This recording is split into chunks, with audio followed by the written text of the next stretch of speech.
Finally tonight, as promised, a special comment on the inaccurately described Ground Zero Mosque. They came first for the communists, and I didn't speak up because I wasn't a communist. Then they came for the trade unionists, and I didn't speak up because I wasn't a trade unionist. Then they came for the Jews, and I didn't speak up because I wasn't a Jew. Then they came for me, and by that time, no one was left to speak up. Pastor Martin Niemöller's words are well known, but their context is not well understood. Niemöller was not speaking abstractly. He witnessed persecution, he acquiesced to it, he ultimately fell victim to it. He had been a German World War I hero, then a conservative who welcomed the fall of German democracy and the rise of Hitler, and he had few qualms about the beginning of the Holocaust until he himself was arrested for supporting it insufficiently. Niemöller's confessional warning came first in a speech in Frankfurt in January 1946, 8 months after he had been liberated by American troops. He had been detained at Tyrol, Sachsenhausen, and Dachau for 7 years. Niemöller survived the death camps. In quoting him, I make no direct comparison between the attempts to suppress the building of a Muslim religious center in downtown Manhattan and the unimaginable nightmare of the Holocaust. Such a comparison is ludicrous. At least it is now. But Niemöller was not warning of the Holocaust. He was warning of the willingness of a seemingly rational society to condone the gradual stoking of enmity towards an ethnic or religious group, or more than one. Warning of the building up of a collective pool of national fear and hate. Warning of the moment in which the need to purge outstrips even the parameters of the original scapegoating. When new victims are needed because a country has begun to run on a horrible fuel of hatred, magnified, amplified, multiplied by politicians and zealots within government and without. Niemöller was not warning of the Holocaust. He was warning of the 1,000 steps before a Holocaust became inevitable. If we are at merely the first of those steps again today, here, it is one step too close.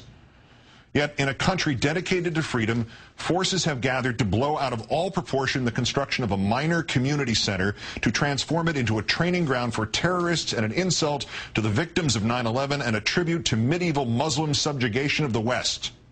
There is no training ground for terrorists. There is no insult to the victims of 9/11. There is no tribute to medieval Muslim subjugation of the West. There is, in fact, no Ground Zero Mosque. It isn't a mosque. A mosque, technically, is a Muslim holy place in which only worship can be conducted. What is planned for 45 Park Place, New York City, is a community center. It's supposed to include a basketball court and a culinary school. It is to be 13 stories tall, and the top 2 stories will be a Muslim prayer space. What a cauldron of terrorism that will be. Terrorist chefs and terrorist point guards.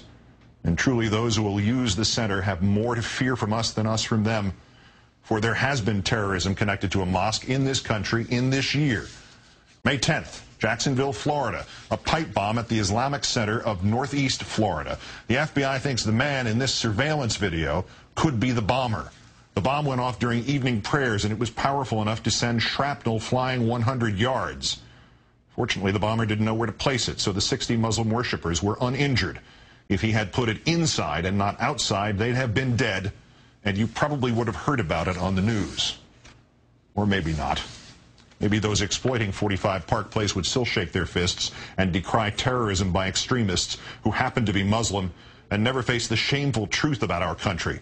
As the Jacksonville mosque bombing shows, since 9/11, Muslims have been at far greater risk of being victims of terrorism in the United States than have non-Muslims. But back to this Islamic center. Its name, Cordoba House, is not a tribute to medieval Muslim subjugation of Spain. Newt Gingrich has been pushing that nonsense that Cordoba is Muslim dog whistle for triumphalism. It refers to Cordoba, Spain, the capital of Muslim conquerors who symbolized their victory over the Christian Spaniards by transforming a church there into the world's 3rd largest mosque complex. Today, some of the mosque's backers insist this term is being used to symbolize interfaith cooperation, when in fact every Islamist in the world recognizes Cordoba as a symbol of Islamic conquest. Those Muslim conquerors are a figment of Mr. Gingrich's lurid imagination. In Spain, in Cordoba, though the Muslims established multicultural, non-denominational institutions of learning, they were under constant attack from Christian armies and from a series of internal all-Muslim civil wars. The Muslims lost Cordoba, and the Christian church they transformed into the world's 3rd largest mosque complex, that was turned back into a Christian cathedral. in the 13th century, and it has been one ever since. And is there not a logical extension to Mr. Gingrich's conclusions about Cordoba and triumphalism? Virtually every church, virtually every synagogue, indeed every mosque built on this continent stands where a Native American lived or died or was buried or saw his world, his religions included, wiped out by us. What are we then, Mr. Gingrich? And by the way, a point Mr. Gingrich has not even whispered as he has shouted fire in a crowded theater. When the historical implications of Cordoba were made clear to the backers of this project, the property developer, Sharif Gamal, changed the name. They already compromised. We are calling it Park 51 because of the backlash to the name Cordoba House, he told the Financial Times. It will be a place open to all New Yorkers, and that is a very New York name. A very New York name, like Ground Zero. Except that this place, Park 51, is not even at Ground Zero, not even right across the street. Even the description of it being 2 blocks away is generous. It is 2 blocks away from the northeast corner of the World Trade Center site. From the planned location of the 9/11 memorial, it's more like 4 or 5 blocks even. You know what is right across the street, though? I went there yesterday to refresh my sense of the World Trade Center, in which I worked nearly 30 years ago. At Church and Vesey Street, so close that the barbed wire of Ground Zero obscures its spire, is St. Paul's Chapel. Been there since 1766, where Washington went the day he was inaugurated, where the first responders came for relief 9 years ago. You know, it's also closer to Ground Zero than this Muslim community center will be. Church of St. Peter at Church and Barclay Streets. As the sign says, New York's oldest Catholic parish. People hear Ground Zero Mosque and they think Mecca in the backyard and a loud call to prayer, and they take umbrage. We got no more than a few inches of skin and a couple of pieces of bone. Ground Zero is the burial place of my son, said Joyce Boland at the public hearing about this center. I don't want to go there and see an overwhelming mosque looking down at me. I honor her pain and her fear, but Mrs. Boland has nothing to worry about.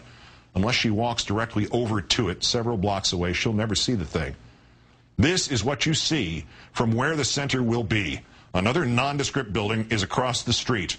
This building and others like it will block views of the Trade Center and views from the Trade Center.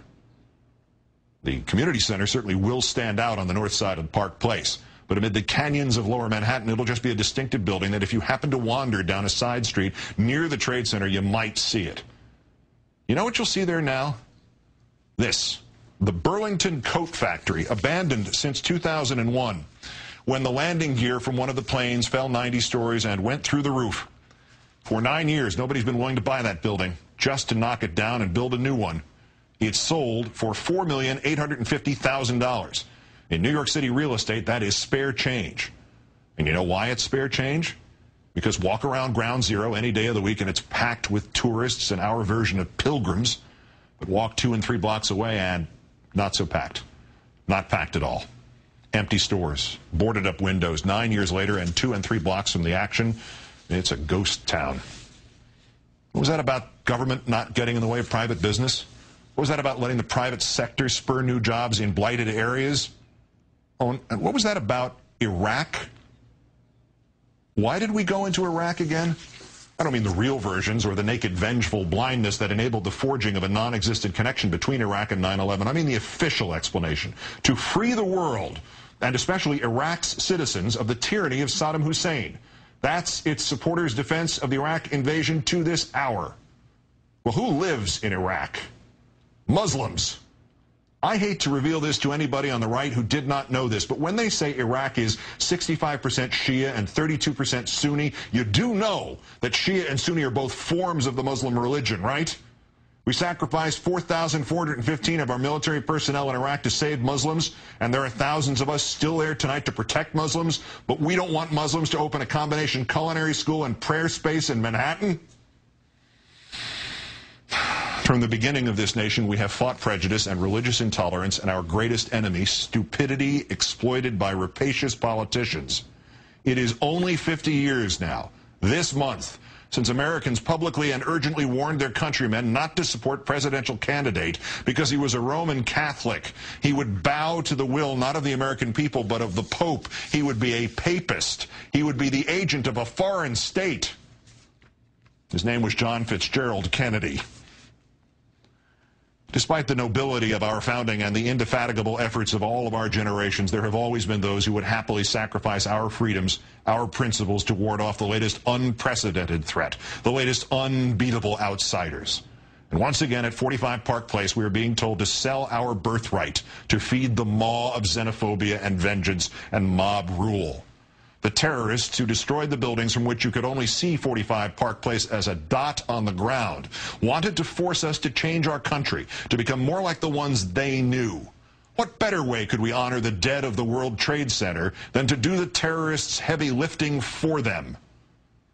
And do you think 45 Park Place is where it ends?